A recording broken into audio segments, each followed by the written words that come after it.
നമസ്കാരം, ഭാരത് ലൈവിലേക്ക് സ്വാഗതം. നമസ്കാരം പ്രശാന്ത്ജി. നമ്മുടെ പ്രതിപക്ഷമില്ലാത്ത കേരള സർക്കാർ എന്ന് പറഞ്ഞാൽ ഒരുമാതിരി ഈ കൊടുമൺ പോറ്റി ഇല്ലാത്ത ആ ഇരുണ്ട മനവലായി പോകും അല്ലേ? ഇവർ ബ്രഹ്മയുഗം സിനിമയിൽ ആ മനവലായി പോകും. അവിടെ കൊടുമൺ പോറ്റിയില്ലെങ്കിൽ എന്ത് ചെയ്യും അല്ലേ? ഒരു വില്ലനെങ്കിലും ഇവിടെ വേണ്ടേ? ഇവിടെ സംഭവിക്കുന്നത് പറഞ്ഞാൽ തൊഴിലാളി വർഗ പാർട്ടിയായി ഉയർന്നു വന്ന CPM, communist Marxist party of India അല്ലേ, അവർ തങ്ങളുടെ പ്രത്യയശാസ്ത്രങ്ങൾ, തങ്ങളുടെ സിദ്ധാന്തങ്ങൾ, തങ്ങളുടെ ക്യാപ്സ്യൂളുകൾ, പണ്ട് സിദ്ധാന്തം എന്ന് പറയും, ഇന്ന് ക്യാപ്സ്യൂൾ എന്ന് പറയും, ഇതെല്ലാം വച്ചിട്ടായിരുന്നു തൊഴിലാളി വർഗത്തിനിടയിലുള്ള ആ ഒരു പണിയെടുക്കൽ. ഒടുവിൽ തൊഴിലാളികളെല്ലാം മുതലാളിമാരായി, ബാക്കിയുള്ള ഇടത്തിലേക്കാരായി. ഇന്ന് തൊഴിലാളി ഇല്ല ഇവിടെ അല്ലേ? കർഷക തൊഴിലാളി എന്ന് പറഞ്ഞാൽ ബംഗാളിയാണ്. അവൻ നമ്മൾ അതിഥി തൊഴിലാളി എന്ന് വിളിക്കുക. അപ്പൊ പിന്നെ ഈ പാർട്ടിയുടെ ഈ ഇതിൽ വിഭജനത്തിൽ വരില്ല. ഈ പാർട്ടി ഇങ്ങനെ ആയില്ലെങ്കിലേ അത്ഭുതമുള്ളൂ. അതെ, ഈ പാർട്ടി ഇപ്പോൾ നമ്മുടെ ഈ തെരഞ്ഞെടുപ്പിൽ തോറ്റതിന് ശേഷം താഴെ ബ്രാഞ്ച് കമ്മിറ്റി വരെയുള്ള അണികളിൽ നിന്നും അഭിപ്രായങ്ങൾ ചോദിച്ചു, എന്താണ് തോൽക്കാൻ കാരണം. അപ്പം അതിലെല്ലാം അവർ കൃത്യമായ റിപ്പോർട്ട് കൊടുത്തിട്ടുണ്ട്. ആ റിപ്പോർട്ട് പുറത്തു വരാറില്ല, പക്ഷേ അത് നേതൃത്വത്തിൻ്റെ പിടിപ്പേട് തന്നെയാണ്. പിണറായി വിജയൻ എന്ന മുഖ്യമന്ത്രിയുടെ സ്വച്ഛതിപരമായ ഊഹിക്കാവുന്നതേ ഉള്ളൂ. അതെ, ശരിയല്ല. കാരണം ഈ പാർട്ടി അണികൾ പോലും വെറുത്തത് കൊണ്ടാണ് ഇത്രയും കനത്ത തോൽവി ഉണ്ടായത്. ശരിയല്ല. അപ്പം ഒന്നുകൂടി റീതിങ്ക് ചെയ്യണം. ഇതുകൊണ്ട് ശരിയാവുന്നില്ല. ഈ മറുപടി ഉത്തരം തൃപ്തികരമല്ല. അങ്ങനെ പുതുവഴികളെന്ന ഓർക്കണം, കമ്പ്യൂട്ടർ പോലും വെട്ടിപ്പൊളിച്ച് ദൂരെ കളഞ്ഞ പാർട്ടിയാണ് ഇപ്പോൾ. അവർക്ക് ജിമെയിൽ കമ്പ്യൂട്ടർ തകർത്ത സമരം. അതായത് എൻ്റെ ഓർമ്മ ശരിയാണെങ്കിൽ 83-ലും 84-ലും ഒക്കെ നമ്മുടെ ഈ ബാങ്കുകൾ കമ്പ്യൂട്ടർവൽക്കരിച്ചതിന് എതിരെയുള്ള സമരം വളരെ ശക്തമായ സമരമായിരുന്നു.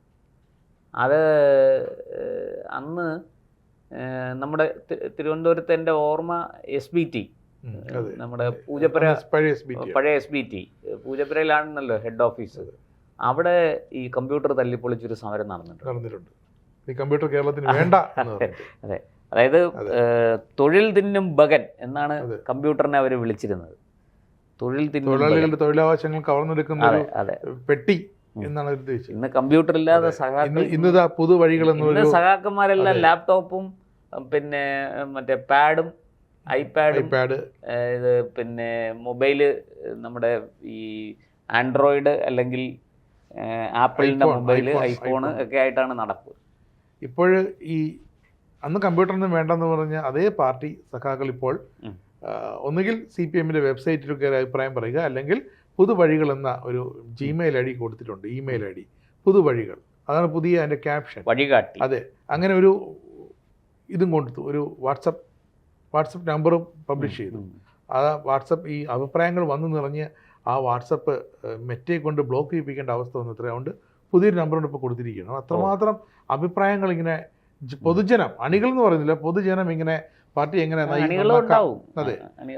നന്നാക്കാം എന്നുള്ള ഒരു അഭിപ്രായം ഇങ്ങനെ കൊടുത്തുകൊണ്ടിരിക്കുകയാണെന്ന്.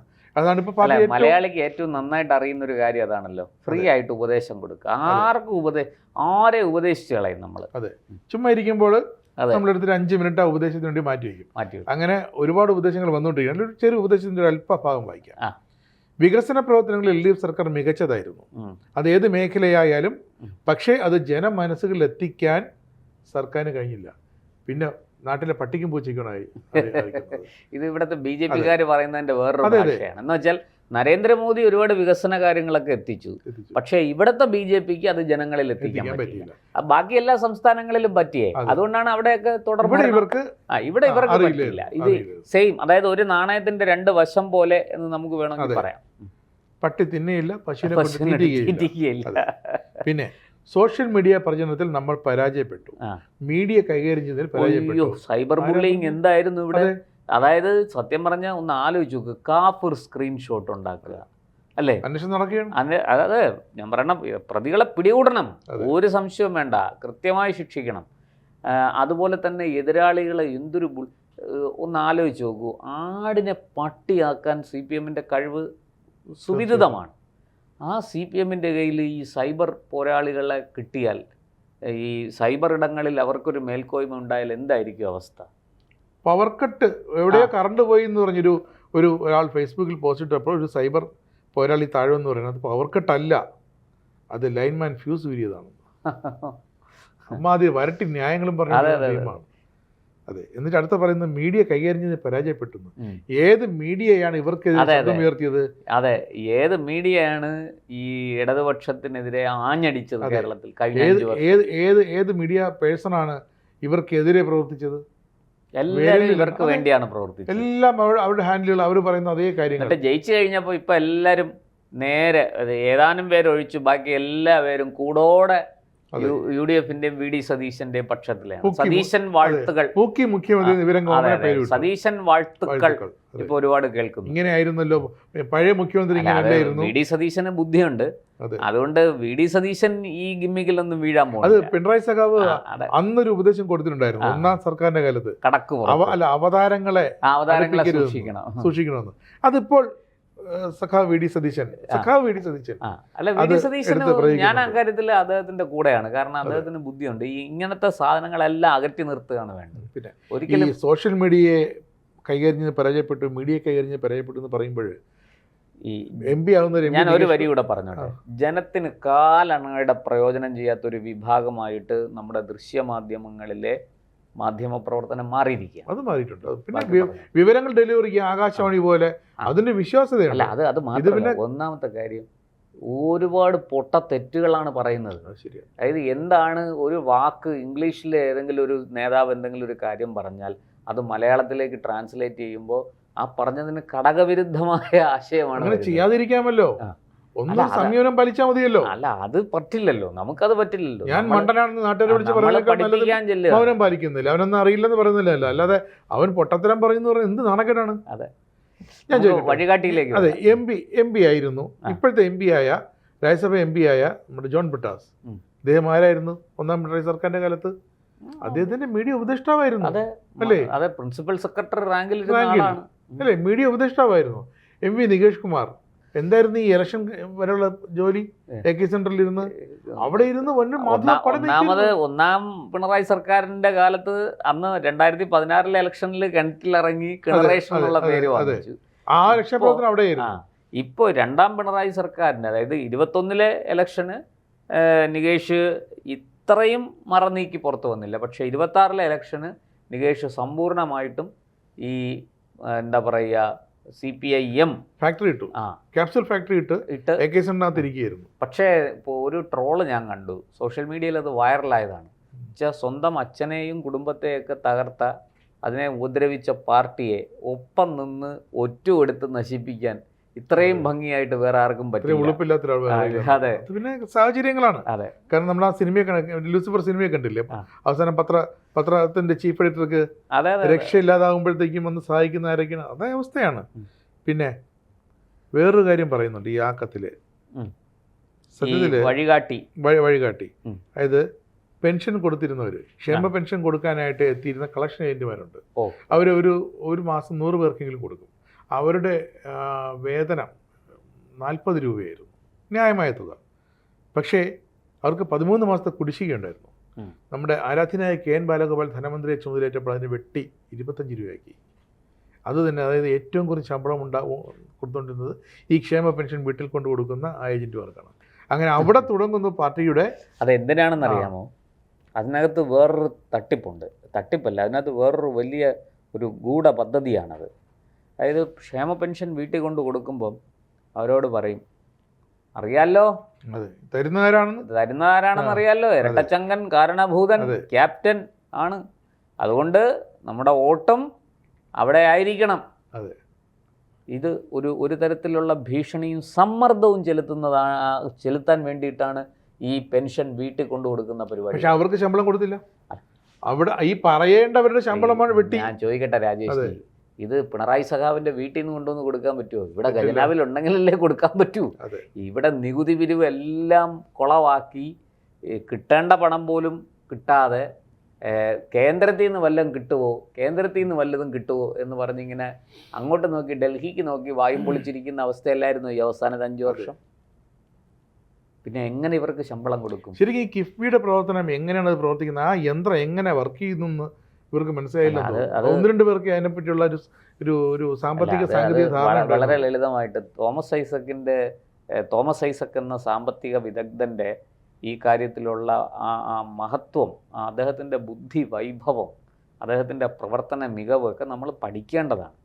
വെച്ചാൽ അവിടുന്ന് 9.7% പലിശയ്ക്ക് വാങ്ങിച്ചിട്ട് ഇവിടെ 6.8% മറ്റോ ഇവിടെ ഡെപ്പോസിറ്റ് ചെയ്തിരിക്കുന്നു.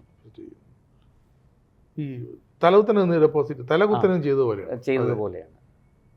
ട്രംപൊക്കെ ഇങ്ങനെ ചില ട്രംപൊന്നും ഇത്രയും മഹത്തായ പ്രവർത്തനങ്ങളൊന്നും നടത്തുമെന്ന് എനിക്ക് നമ്മുടെ നാട്ടിലെ ഈ ചെറിയ ഈ സ്വർണ്ണപ്പണയക്കാർ പോലും ഫിനാൻസുകാരുണ്ടല്ലോ, ഗോൾഡ് പണയം വെക്കുന്ന കമ്പനിക്കാർ പോലും 10%, 25%, അതായത് നിക്ഷേപം വാങ്ങുന്നത് 10% താഴെയാണ്. 10 വരെ പരമാവധി കൊടുക്കും.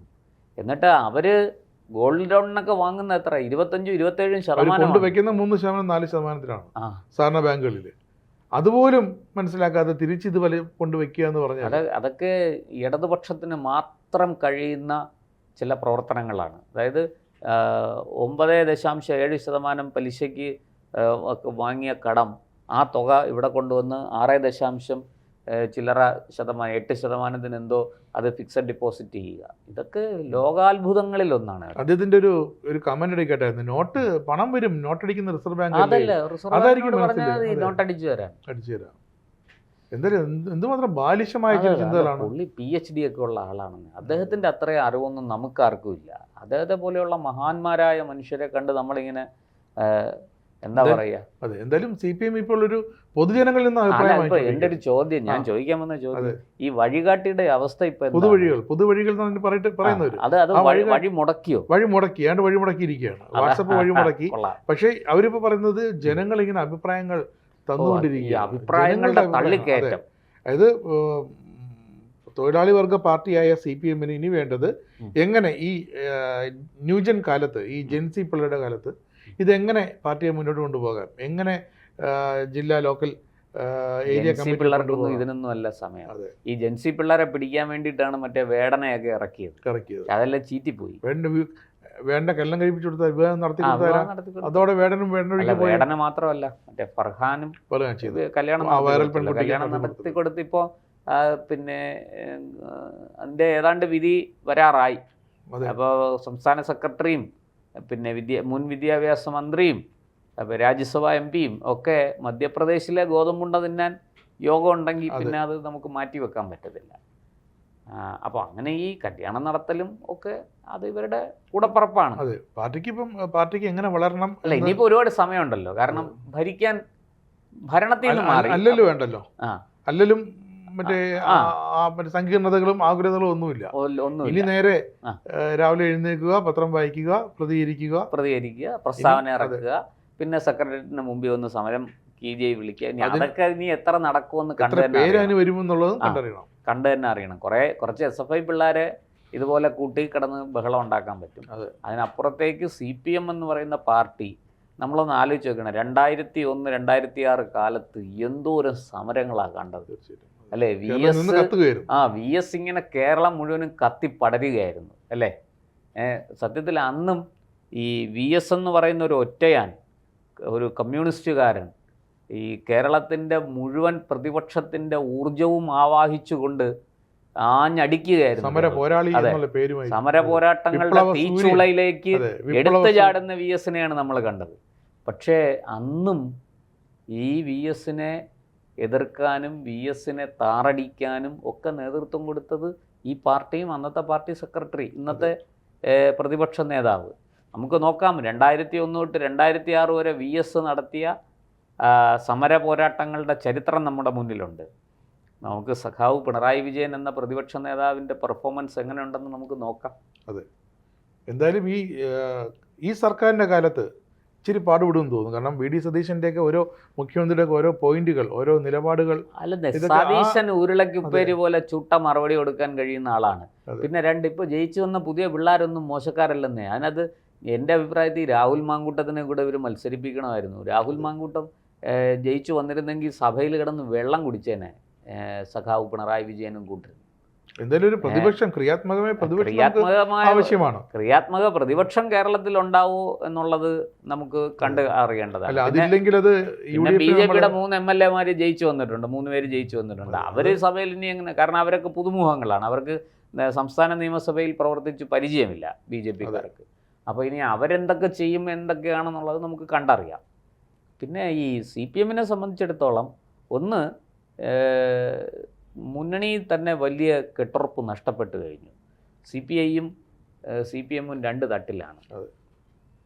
അതുകൊണ്ട് തന്നെ അവരത് എത്രത്തോളം അവർക്കിത് മുന്നണി ബന്ധത്തിലെ ഉലച്ചിലാണത് നമ്മുടെ നിയമസഭയ്ക്കകത്ത് വരെ ബാധിക്കുന്ന എന്നൊരു വാർത്തയുണ്ട്. അതായത് മുന്നണി ബന്ധം CPM-ഉം CPI-യും തമ്മിൽ ഇനി CPI-ക്ക് അറിയാം ഇനി CPM-ന്റെ കൂടെ നിന്നിട്ട് കാര്യമൊന്നുമില്ല, ഇനി ക്ലച്ച് പിടിക്കണമെങ്കിൽ UDF-ലേക്ക് പോകണം, അല്ലെങ്കിൽ BJP-യിലേക്ക് പോകണം. BJP-യിലേക്ക് പോയാൽ അവർക്ക് രക്ഷയില്ല.